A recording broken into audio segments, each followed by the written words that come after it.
بسم اللہ الرحمن الرحیم. شروع اللہ کا نام لے کر جو بڑا مہربان نہایت رحم والا ہے. والنازعات غرقا والناشطات نشطا والسابحات سبحا فالسابقات سبقا فالمدبرات أمرا يوم ترجف الراجفة تتبعها الرادفة قلوب يومئذ واجفة أبصارها خاشعة يقولون أئنا لمردودون في الحافرة أإذا كنا عظاما نخرة قالوا تلك إذا كرة خاسرة فإنما هي زجرة واحدة فإذا هم بالساهرة. ان فرشتوں کی قسم جو ڈوب کر کافروں کی جان کھینچ لیتے ہیں اور ان کی جو مومنوں کی جان آسانی سے نکالتے ہیں اور ان کی جو تیرتے ہوئے جاتے ہیں پھر لپک کر آگے بڑھتے ہیں. پھر دنیا کے کاموں کا انتظام کرتے ہیں کہ وہ دن آ کر رہے گا جس دن وہ زلزلہ آئے گا، پھر اس کے پیچھے اور زلزلہ آئے گا. اس دن لوگوں کے دل خوف زدہ ہوں گے اور آنکھیں جھکی ہوئی. کافر کہتے ہیں کیا ہم الٹے پاؤں پھر لوٹیں گے؟ بھلا جب ہم کھوکھلی ہڈیاں ہو جائیں گے تو پھر زندہ کیے جائیں گے. کہتے ہیں کہ یہ لوٹنا تو سراسر نقصان کا لوٹنا ہوگا.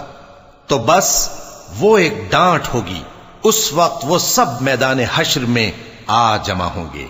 هل أتاك حديث موسى إذ ناداه ربه بالواد المقدس طوى اذهب إلى فرعون إنه طغى فقل هل لك إلى أن تزكى وأهديك إلى ربك فتخشى فأراه الآية الكبرى فكذب وعصى ثم أدبر يسعى فحشر فنادى فقال أنا ربكم الأعلى فأخذه الله نكال الآخرة والأولى إن في ذلك لعبرة لمن يخشى. بھلا تم کو موسیٰ کی حکایت پہنچی ہے جب ان کے پروردگار نے ان کو پاک میدان یعنی طویٰ میں پکارا اور حکم دیا کہ فرعون کے پاس جاؤ کہ وہ سرکش ہو رہا ہے. پھر اس سے کہو کہ کیا تو چاہتا ہے کہ پاک ہو جائے اور میں تجھے تیرے پروردگار کا رستہ بتاؤں تاکہ تجھ کو خوف پیدا ہو. غرض انہوں نے اس کو بہت بڑی نشانی دکھائی مگر اس نے جھٹلایا اور نہ مانا. پھر لوٹ گیا اور تدبیریں کرنے لگا. سو اس نے لوگوں کو اکٹھا کیا، پھر بلند آواز سے بولا سو کہنے لگا کہ تمہارا سب سے بڑا مالک میں ہوں. تو اللہ نے اس کو دنیا اور آخرت دونوں کے عذاب میں پکڑ لیا. جو شخص اللہ سے ڈر رکھتا ہے اس کے لیے اس قصے میں عبرت ہے. أأنتم أشد خلقا أم السماء بناها رفع سمكها فسواها وأغطش ليلها وأخرج ضحاها والأرض بعد ذلك دحاها أخرج منها ماءها ومرعاها والجبال أرساها متاعا لكم ولأنعامكم فإذا جاءت الطامة الكبرى يوم يتذكر الإنسان ما سعى وبرزت الجحيم لمن يرى فأما من طغى وآثر الحياة الدنيا فإن الجحيم هي المأوى.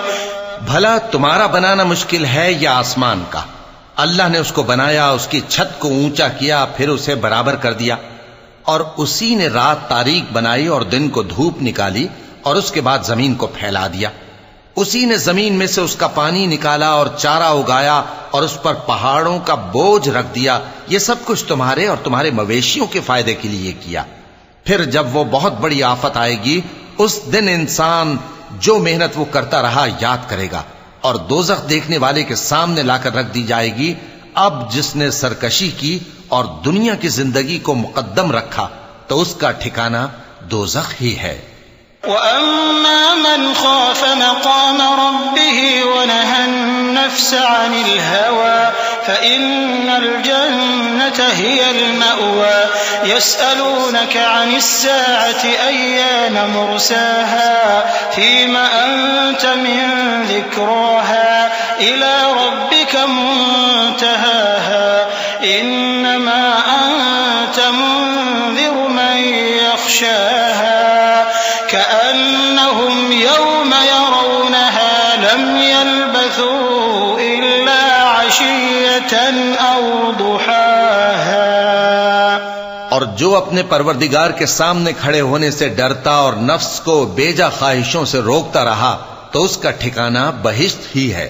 اے پیغمبر صلی اللہ علیہ وآلہ وسلم، لوگ تم سے قیامت کے بارے میں پوچھتے ہیں کہ اس کی آمد کب ہے، سو تم اس کے ذکر کی طرف سے کس فکر میں ہو؟ اس کا منتہا یعنی واقع ہونے کا وقت تمہارے پروردگار ہی کو معلوم ہے. جو شخص اس سے ڈر رکھتا ہے تم تو اسی کو ڈر سنانے والے ہو. جب وہ اس کو دیکھیں گے تو ایسا خیال کریں گے کہ گویا دنیا میں صرف ایک شام یا ایک صبح رہے تھے.